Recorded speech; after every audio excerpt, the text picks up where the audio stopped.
নমস্কার বন্ধুরা, welcome to এসটিউনিক sports. বন্ধুরা, এই ভিডিওতে আমরা কথা বলবো আনোয়ার আলীকে নিয়ে। কি রায় এলো সেই নিয়ে আপডেট শেয়ার করার সাথে সাথে আইএসএল এর আজকে একটা হাড্ডাহাড্ডি ম্যাচ, যেই ম্যাচটা দেখার জন্য আমি অপেক্ষা করছিলাম যে খালেদ জামিলের আন্ডারে জামশেদপুর আইএসএল এর কীরকম পারফরমেন্স করে, আর অপোজিটের দল যেখানে এফসি গোয়া।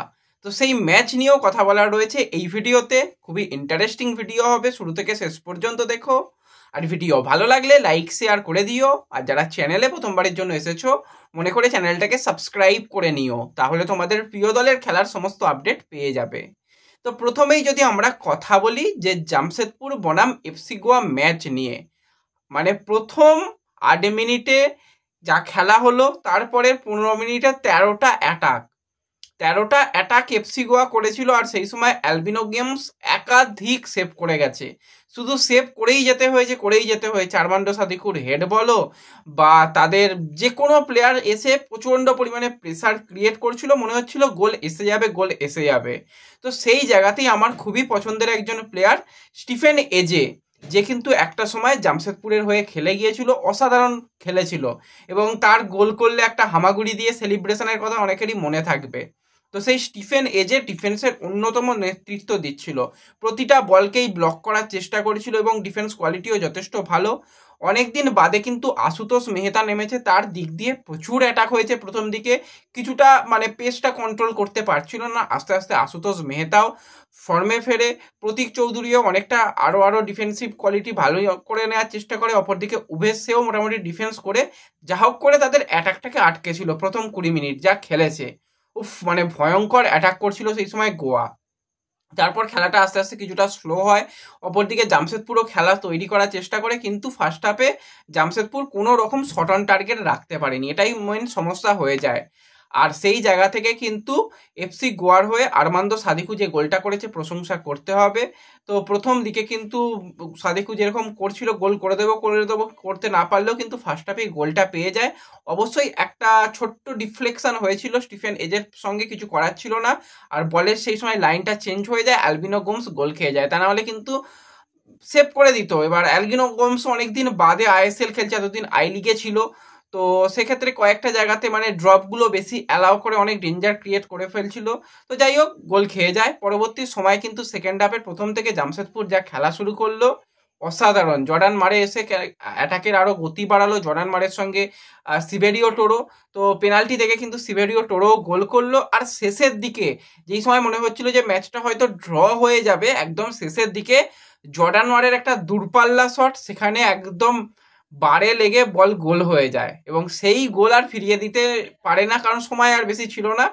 সেখান থেকে যেখানে মনে হচ্ছিল জামশেদপুর ম্যাচ হেরে যাবে, বড় ব্যবধানে হারবে, সেখান থেকে কামব্যাক করা, তারপর গোল করে ম্যাচ জিতে নেওয়া। খালেদ জামিল প্রথম ম্যাচে 3 পয়েন্ট, মুখের কথা নয়। তো সেখান থেকে দারুণ পারফরমেন্স কিন্তু খালেদ জামিলেরও হয়েছে, এবং একটা খুব ভালো আজকে ম্যাচ হয়েছে। এই জামশেদপুরের দিকে নজর থাকবে। আর যেরকমভাবে ডিফেন্স করেছে স্টিফেন এজে, তাকে কিন্তু আজকে প্লেয়ার অফ দ্য ম্যাচও দেওয়া হয়েছে। তো দারুণ পারফরমেন্স কিন্তু স্টিফেন এজের হয়েছে। তো এর সাথে সাথে একটা জিনিস আমার সেদিন বলতে ভুল হয়েছিল, খেয়াল করিনি, যে কেরালার সঙ্গে যে পাঞ্জাবের ম্যাচ ছিল, রাহুল কেপি যেটা ফাউল করেছিল, ভাই ওটা ডাইরেক্ট রেড কার্ড হয়। এই জায়গায় এসে লুকার মেরেছিল, এবার লুকার কিন্তু ইনজুরিও হয়েছে, যেরকমটা কিছু জায়গা থেকে বলছে যে ইনজুরির জন্য হয়তো 1-2 ম্যাচ মিসও করতে পারে, কিন্তু সেটা এখনো অফিসিয়ালি আমাদের কাছে আপডেট নেই বলে বলতে পারছি না। কিন্তু ইনজুরি পেয়েছে লুকা, তাকে দেখেই মনে হচ্ছিল এখানটা একটু রক্ত বসে যাওয়ার মতন অবস্থা, রাহুল কেপি মেরে ফেলতে চেয়েছিল, এরকম ডাইরেক্ট রেড কার্ডও দিল না, কিছুই নয়। অন্তত পাঞ্জাবের উচিত যে এটাকে নিয়ে কমপ্লেন করার, তাহলে যদি রাহুল কেপিকে 1 বা 2 ম্যাচ সাসপেন্ড করা হয়, যেরকম ডেঞ্জারাস ভাবে রাহুল কেপি এসেছিল, তো সেটা খুবই খারাপ জিনিস হয়েছে। এবং রেফারি যে আমাদের অন্ধ রেফারি সার্কাস দেখাতে ব্যস্ত থাকে, সেটা রেড কার্ড দেয়নি, সব থেকে খারাপ জিনিস। তো যাই হোক, এরপরে যে বিষয়টাকে নিয়ে কথা বলবো সেটা হচ্ছে আনোয়ার আলীকে নিয়ে। তো আনোয়ার আলীর আজকে যে একটা দিল্লি হাইকোর্টের তরফ থেকে রায় আসতে চলেছে, সেটা তোমরা সকলেই জানতে। তো অনেকটাই লেট হয়েছে, দুপুর বা বিকেল 4টে থেকে হওয়ার, 5টা থেকে হওয়ার কথা থাকলেও 5টা 15-20 থেকে হিয়ারিং শুরু হয়েছিল। তো কিছুক্ষণ আগে বলতে গেলে যেটা ছোট্ট একটা আপডেট এসেছে, যেটা পিএসসি যে সিদ্ধান্ত দিয়েছিল সেই সিদ্ধান্তই থাকবে নাকি সিদ্ধান্ত পরিবর্তন হবে, এখনো ফাইনাল অর্ডার আসেনি। আজকেও ফাইনাল অর্ডার আসতে বেশ কিছুদিন সময় লাগবে, যেটা শুনতে পেলাম ফাইনাল অর্ডার আসতে বেশ কিছুদিন সময় লাগবে। আর এখন ঘড়ির কাঁটায় কটা বাজে, 9:30 বাজে এখন পর্যন্ত, যেটা লেটেস্ট আপডেট। ফাইনাল অর্ডার আসতে বেশ কিছুদিন দেরি হবে। এবার পিএসসি যেরকম ভাবে আনোয়ার আলীকে এনওসি দিয়েছিল, তারপরে ইস্টবেঙ্গলের প্লেয়ার হয়েছিল, কিন্তু সমস্ত কিছু যেহেতু খারিজ হয়ে গেছে, নতুন করে এনওসি আনোয়ার আলীকে নিতে হবে। আনোয়ার আলী কিন্তু কালকে এনওসি পেয়ে যাওয়ার সম্ভাবনা প্রবল রয়েছে, কালকে এনওসি দিয়ে দিতে হবে, এরকমই কিন্তু হাইকোর্টের তরফ থেকে রায় এসেছে। এনওসি পেয়ে গেলে কিন্তু সে ইস্টবেঙ্গলের হয়ে পরবর্তী কেরালা ম্যাচ থেকেই অ্যাভেলেবেল থাকবে। এবার তাকে কিন্তু এই একটা আর্থিক জরিমানা প্লাস সাসপেনশনও কাটাতে হবে।